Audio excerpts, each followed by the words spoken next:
إنك حميد مجيد اللهم بارك على محمد وعلى آل محمد كما باركت على إبراهيم وعلى آل إبراهيم إنك حميد مجيد بذكر شهر جبيني در خروشاست بذكر شهر جبيني در خروشاست ولدعنا گوشاست نبول بلبر گلش تسبیح کانه است که هر کارک به تسبیح هش زبان است ذکر حق مدگدائی روح را مرحم آمد ای دل مجروح را لا اله الا الله لا اله الا الله لا اله الا الله لا اله الا الله لا اله الا الله محمد رسول الله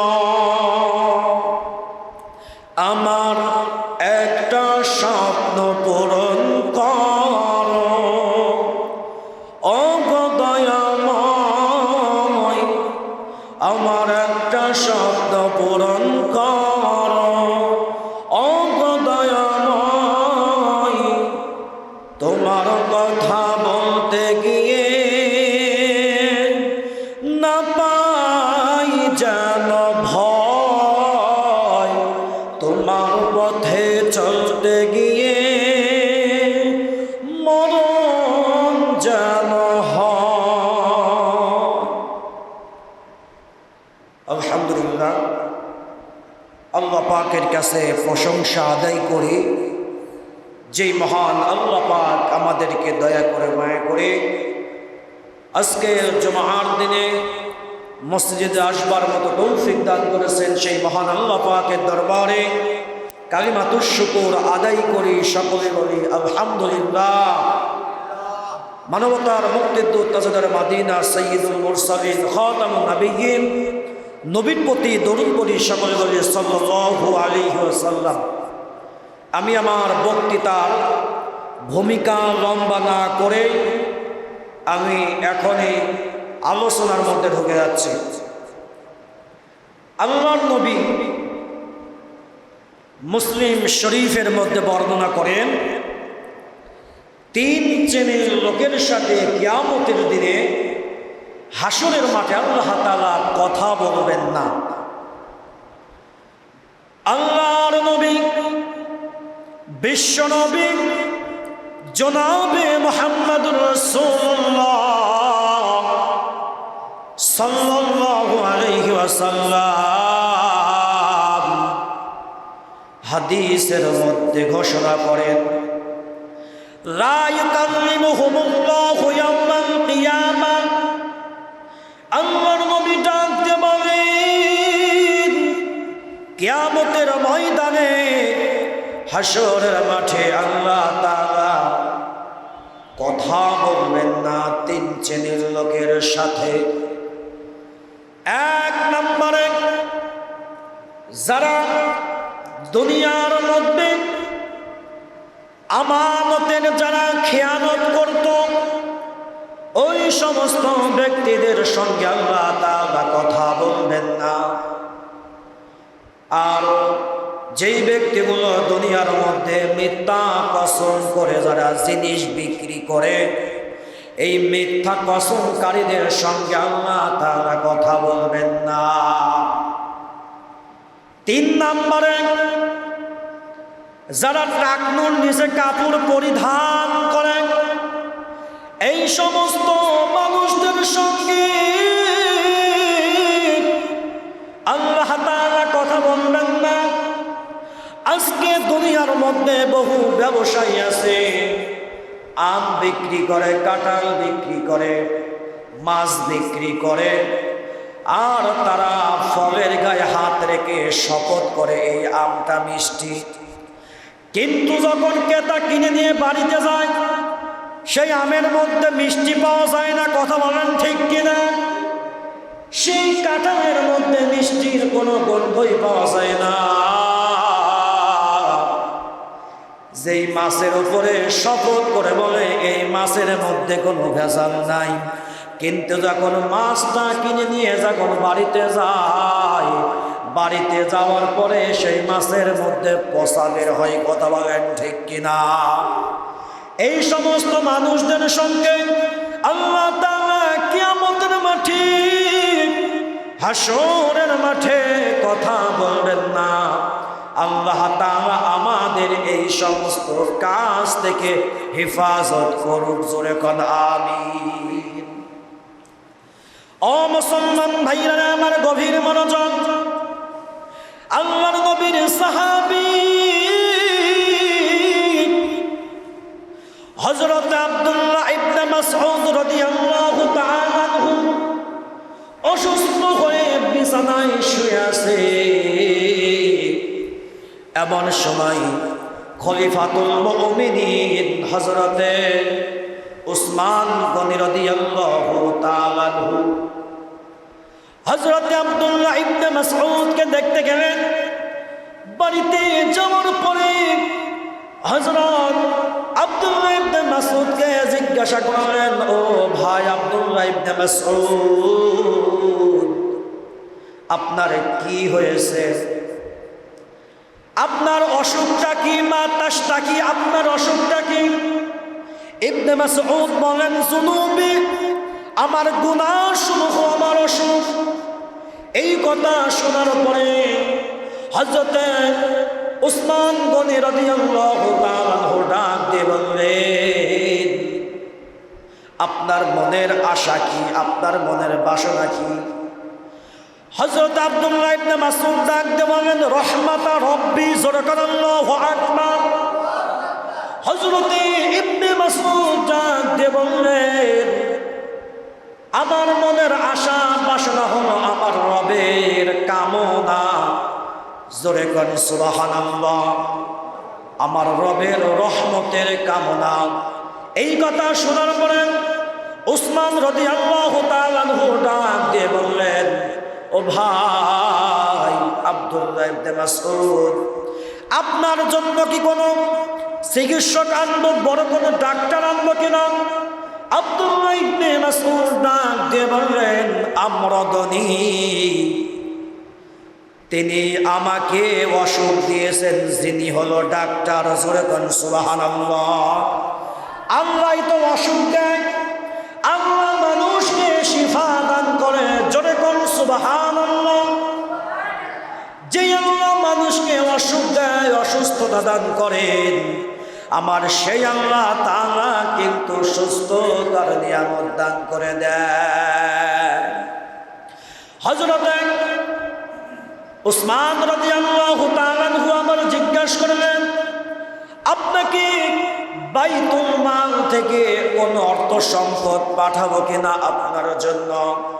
হযরত ইবনে মাসউদ ডাক দিয়ে বললেন, না না, আমার কোনো প্রয়োজন নাই সম্পদের। এই কথা শোনার পরে হযরত উসমান ডাক দিয়ে বললেন, আপনার বাড়িতে মেয়েরা আছে, তাদের অর্থগুলো কাজে লাগবে, তারা তো খোদাই কষ্ট পাবে। ইবনে মাসউদ ডাক দিয়ে বললেন, এই বিষয়ে আপনি কোনো চিন্তা করবেন না, কারণ আমার মেয়েদেরকে প্রতিদিন মাগরিবের পরে সূরা ওয়াকিয়া পাঠ করার আমল দিয়েছি। হযরত আব্দুল্লাহ ইবনে মাসউদ বলেন, আমি নবীজির কাছ থেকে তার জবান মোবারক থেকে শুনতে পেয়েছি, যেই ব্যক্তি রাতে সূরা ওয়াকিয়া পাঠ করবে, আমার আল্লাহ তাআলা তাকে কখনো রিজিকের কষ্ট দিবেন না। চিল্লা এখন সুবহানাল্লাহ। সম্মানিত ভাইরা এবং বন্ধুগণ, আমি আপনাদের সামনে গত সপ্তাহে আশুরা সম্পর্কে বয়ান করেছি, এখন আর আশুরা সম্পর্কে বয়ান করা সম্ভব নয়। এই তো আশুরার মাসে আল্লাহর নবীজির সাহাবী হযরত উসমান রাদিয়াল্লাহু তাআলা আনহু ঘরের ভিতরে বসে বসে কোরআনুল কারীমের তেলাওয়াত করতেছিলেন। যখন তিনি কোরআনুল কারীম তেলাওয়াত করতেছিলেন, শত্রু বাহিনী কিছু মুনাফিক গোষ্ঠীরা ঘরের দেওয়াল ভেঙ্গে হযরত উসমান গনি রাদিয়াল্লাহু তাআলা আনহুর ঘরের মধ্যে প্রবেশ করার পরে হযরত উসমানকে তরোয়ার দ্বারা হত্যা করে দুনিয়ার জমিন থেকে বিদায় করে দেয়। হযরত উসমান কোরআনুল কারীমের তেলাওয়াত করতেছিলেন। ফাসায়াক ফিকা হুমুল্লাহ,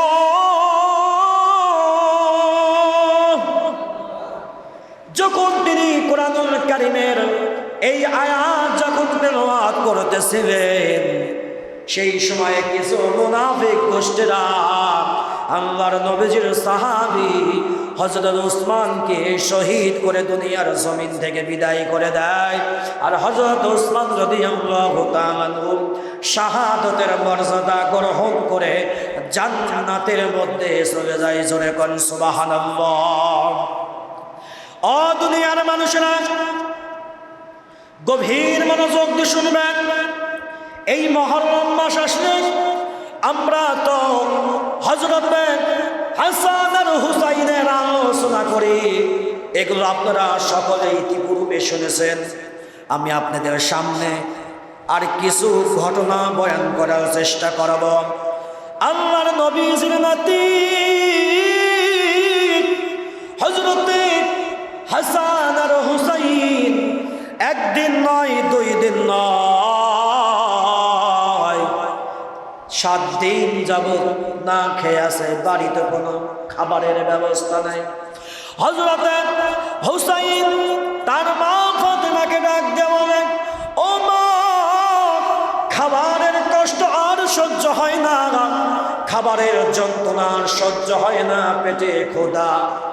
ও মা, তুমি একটু খাবারের ব্যবস্থা করে দেন। জোরে বলেন আল্লাহু আকবার। আর একটু জোরে আওয়াজ করে বলে আল্লাহু আকবার। হযরতে ফাতেমাতুজ যোহরা নবীজির মেয়ে ফাতেমা ডাক দিয়ে বলে, ও আমার বাবা হুসাইন, আমার ঘরের মধ্যে কোনো খাবার নাই, আমি কেমনে করে খাবার দেব? হযরতে হুসাইন আর হাসান খাবারের যন্ত্রণায় ছটফট করে আর মক্কার মরুভূমির মধ্যে ধোলা বালুর মধ্যে বসে বসে কান্নাকাটি করে। হযরতে আলী রাদিয়াল্লাহু তাআলা আনহু রাস্তা দিয়ে হাঁটতেছে। হাঁটতে হাঁটতে একটা ভিক্ষুকের সঙ্গে দেখা হয়ে গেল। এবার ভিক্ষুক আলীকে ডাক দিয়ে বললেন, ও ভাই আলী, আমার পেটে ক্ষুধা, আমাকে খাবারের ব্যবস্থা করে দেন। হযরত আলী রাদিয়াল্লাহু তাআলা আনহু এমন একজন সাহাবী, যেই ব্যক্তি কখনো ভিক্ষুককে সাইলকে ফেরায় দিতেন না। হযরত আলী রাদিয়াল্লাহু তাআলা আনহু ভিক্ষুককে বাড়িতে নিয়ে আসলেন। আসার পরে ফাতেমাকে ডাক দিয়ে বললেন, ও ফাতেমা, বাড়িতে খাবার আসেনি? ফাতেমা ডাক দিয়ে বললেন, স্বামী গো, আমার বাড়িতে কোনো খাবার নাই। ভিক্ষুক বাড়ির পিছনে থেকে দরজা দিয়ে জানালা দিয়ে এই কথাগুলো শুনতেছে। হযরতে আলী রাদিয়াল্লাহু তাআলা আনহু হুসাইনকে ডাক দিয়ে বললেন, আমার ছেলে, আমাকে পানি এনে দাও। এবার হুসাইন যখন পানি এনে দিল, হযরত আলী রাদিয়াল্লাহু তাআলা আনহু পানি নিয়ে আসলেন। হযরত হুসাইন পানি নিয়ে আসলেন আর হযরত আলী রাদিয়াল্লাহু তাআলা আনহু ওযু করলেন। 2 রাকাত নামাজ পড়লেন। নামাজ পড়ে আল্লাহর দরবারে দোয়া করতে শুরু করলেন। ও আল্লাহ, আমার দরবারে আমার ছেলের জন্য খাবার চাই না, আমার স্ত্রীর জন্য খাবার চাই না, আমি একজন ফকিরকে সঙ্গে নিয়ে এসেছি, সেই ফকিরের খাবারের ব্যবস্থা করে দেন। আল্লাহ তাআলা দেখলেন যে আমার আলী একজন নবীজির জলিলুল কদর সাহাবী, যেই ব্যক্তি নামাজ পড়ে তার সন্তানের জন্য খাবার চায় না, তার বিবির জন্য খাবার চায় না, সে একমাত্র ফকিরের জন্য খাবার চায়। আল্লাহ তাআলা জিবরাইলকে ডাক দিয়ে বললেন, ও জিবরাইল, তুমি চলে যাও, আলীর হাতে খাবার দিয়ে দাও। জিবরাইল খাবার নিয়ে আসলেন, আর হযরত আলী রাদিয়াল্লাহু তাআলা যখন ফকিরকে যখন খাবার দিবেন, হযরত হুসাইন ছিলেন খুব চালাক। হযরত হুসাইন ডাক দিয়ে বললেন, ও আমার ভাই হাসান, তুমি যা আমার বাবার কাছে খাবার চাও। বাবা খাবারের ব্যবস্থা করেছেন। হাসান যখন খাবার দিতে গেলেন, হযরত আলী ডাক দিয়ে বললেন, বাবা আমি তোমাদের জন্য খাবারের ব্যবস্থা করি নাই, তোমাদেরকে খাবার দেওয়া হবে না। হাসান ফিরে আসলো। এবার হযরতে হুসাইন টেকনিক করে বাবার পা মুবারক জড়ায় ধরল। জোরে কোন আল্লাহু আকবার। হযরতে হুসাইন ডাক দিয়ে বলে, বাবা একদিন নয়, 2 দিন নয়, আমরা আজকে 7 দিন পর্যন্ত খাবার পাই না। ও বাবা তোমার পায়ে ধরে বলি, খোদার যন্ত্রণা কষ্ট আর সহ্য হয় না, আমাদেরকে খাবার দেন। এবার হযরত আলী ডাক দিয়ে বলে, বাবা তোমাদের জন্য আমি খাবার আনি নাই, তোমাদেরকে খাবার দিতে পারবো না। খাবার যখন পেলেন না, হযরত হুসাইন মক্কার মরুভূমির পথ দিয়ে হযরতে মুহাম্মদুর রাসূলুল্লাহর দরবারে চলে যায়। আল্লাহু আকবার। আর একটু জোরে আওয়াজ করে বলি আল্লাহু আকবার। এইবার যখন হযরত হুসাইন যখন নবীজির দরবারে চলে যায়, নবীজির দরবারে যাওয়ার পরে দেখতে পাইলেন নবীজি আর হযরতে জিবরাইল বসে বসে গল্প করতেছে। হযরতে জিবরাইল দাহিয়াতুল কলবির সুরত ধরে নবীজির পাশে দাঁড়িয়ে আছে। হযরতে হুসাইন বুদ্ধি করে টেকনিক করে দাহিয়াতুল কলবি সাহাবী মনে করে জিবরাইলকে ডাক দিয়ে বললেন, ও নবীজির সাহাবী, তুমি প্রতিদিন নবীজির দরবারে আসো, কোনোদিন তো খাবার নিয়ে আসো না, আজকে তুমি আমাকে খাবার দিবা। এই কথা বলে যখন জিবরাইলের পকেটের মধ্যে হাত দিবেন, দাহিয়াতুল কলবি সাহাবী মনে করে, এমন সময় নবী আমার মনে মনে ভাবলেন, তো দাহিয়াতুল কলবি সাহাবী নয়, এ হচ্ছেন একজন আল্লাহ পাকের পক্ষ থেকে এসেছে। জিবরাইল আমিন এর পকেটের মধ্যে কেমনে খাবার থাকবে? এইবার হযরত মুহাম্মদুর রাসূলুল্লাহ সাল্লাল্লাহু আলাইহি ওয়াসাল্লাম হুসাইনকে ডাক দিয়ে বললেন, ও হুসাইন, আমার কাছ থেকে খাবার নাও। সাহাবী দাহিয়াতুল কলবি কোথায় খাবার পাবে?